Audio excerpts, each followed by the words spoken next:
Bana, wanachama wa klabu ya Yanga wamekutana leo hii pale Jangwani na kuweza kuzungumzia masuala mbalimbali ambayo yanadili na maslahi ya moja kwa moja ya klabu yao, ikiwemo hili swala la dabi ambalo of course limechukua sura nyingi tofauti toka mchezo huu uahirishwe tarehe 8 mwezi Mei, nafikiri ni mwezi Mei.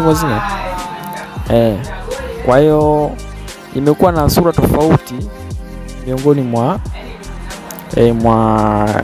jamii, kwa sababu kwa sasa hivi msimamo wao anasema kwamba hawachezi na vitu vingine kama hivyo. Kwa hiyo kilichozungumzwa leo ni kuwekea tu mkazo, kugongelea tu msumari kwamba yoyote ambaye atajaribu kufanya promotion ya aina yoyote kwenye mechi hii atakuwa hali yao na watamshukulia hatua za kisheria.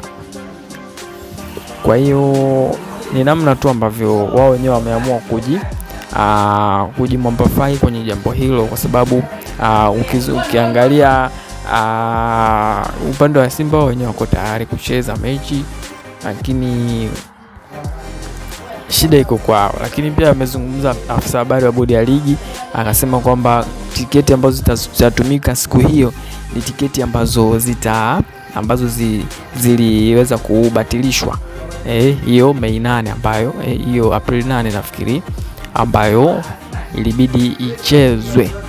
Kwa hiyo tiketi zile ambazo zitatumika na ni zile ambazo watu washalipia tayari, kwa hakuna haja ya kukata tiketi na vitu vingine kama hivyo. Kwa hiyo kuna namna tu ambavyo hili swala bado linaenda viral. Kwa hiyo endapo hawatotokea kwenye mechi hiyo, kuna hatua tofauti ambazo zitachukuliwa, ikiwemo kukatwa pointi 3 ama ziada ya pointi 15 pamoja na kushushwa daraja. Kwa hiyo sijui kama ile jambo linaweza likatokea kwenye taswira ya soka letu, hasa katika vilabu vya Simba na Yanga. Wewe una maoni gani juu ya hili? Watu wanacheza hawachezi?